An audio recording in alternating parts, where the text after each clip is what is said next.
तो कैसे हैं आप। तो जैसा कि हम लोगों ने प्रीवियस क्लास में व्हीटस्टोन ब्रिज पढ़ा था, आज उसका डेरिवेशन पढ़ेंगे। ठीक है, तो देखिए व्हीटस्टोन ब्रिज जैसे P/Q और R/S इक्वल कहाँ से आता है। ये दोनों रेजिस्टेंस का रेशियो और ये दोनों रेजिस्टेंस का रेशियो बराबर कैसे आता है तो देखेंगे। तो देखिए हम लोग संधि B पर किरचॉफ का प्रथम नियम अप्लाई करेंगे। तो संधि B पर किरचॉफ का प्रथम नियम अप्लाई करते हैं। तो ये इधर से देखिए, ये I1 जो करंट है यहाँ से आया, ये I यहाँ पर आया और यहाँ पर आया, ये बढ़ गया I1 और I3 और ये I1 आगे बढ़ा तो ये I2 और I3 में डिवाइड हो गया। तो देखिए इस पे B पर जब किरचॉफ का प्रथम नियम अप्लाई करेंगे I1 बराबर क्या आ जाएगा हमारा I2 प्लस I3। तो उसी प्रकार यदि संधि B पर किरचॉफ के प्रथम नियम से I1 बराबर I2 प्लस I3, क्योंकि संतुलन की अवस्था में जो व्हीटस्टोन ब्रिज होता है वो I3 0 होता है। तो यहाँ पे I3 का मान 0 रखेंगे तब क्या हो जाएगा हमारा I1 इक्वल टू I2।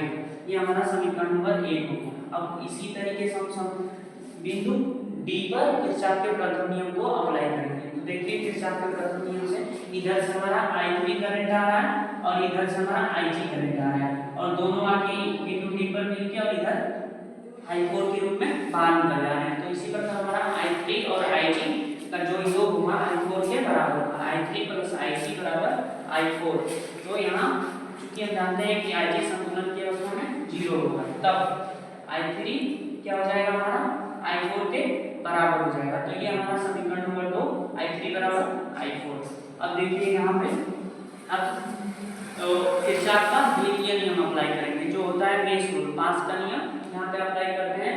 जैसे कि यहाँ पे दो पास हैं, एक पास ये है दूसरा पास ये है। एक पास क्या क्या है A B D और A है, इसमें हम पास का नियम अप्लाई करेंगे। तो देखिए क्या होता है पास के नियम में, जैसा कि हम लोगों ने पढ़ा कि किसी बंद पास में बहने वाली धारा हम उसके संगत प्रतिरोधों का गुणनफल का बीजगणितीय योग उस सेल में भरने वाली सेल में लगने वाले विद्युत वाहक बल के बीजगणितीय योग के बराबर होता है। तो उसी प्रकार से हम लोग देखेंगे कि बहने वाली धारा जो है I1 है और संगत प्रतिरोध हमारा उसमें P1 है। तो देखिए P(I1) plus Ig into G हो जाएगा। यहाँ से देखिए P(I1) फिर ये बहने वाली धारा, इस परिपथ को हम लोग कंसीडर करेंगे तो P(I1) हो जाएगा Ig इंटू G हो जाएगा। क्योंकि डायरेक्शन इस तरफ से इस तरफ लेके चलेंगे तो ये हमारा डायरेक्शन अपोजिट होगा, तो इसमें निगेटिव साइन लेंगे, माइनस वाला चिन्ह आ जाएगा। तो देखिए ये हमारा P(I1) हो गया प्लस Ig इंटू G हो गया, फिर माइनस में I3 इंटू R हो गया। तो चूंकि हम जानते हैं G हमारा यहाँ Ig और G 0 होगा, तब हमारा क्या हो जाएगा P(I1) minus I3 into R बचेगा और I3 R को इधर दे देंगे तो P(I1) बराबर I3 इंटू R हो जाएगा। ये हमारा समीकरण नंबर 3 हो जाएगा। अब देखिए बंद पास दूसरे में हम कंसीडर करेंगे कि बहने वाली धारा देखिए इसमें क्या है बंद पास ए बी, देखिए B C D D में आते हैं। ठीक, इसमें देखिए I2 इंटू Q होगा प्लस ये माइनस में डायरेक्शन इधर जा रहा है तो माइनस लेंगे I2 इंटू Q माइनस में I4 इंटू यस, फिर यहाँ भी माइनस में Ig इंटू G।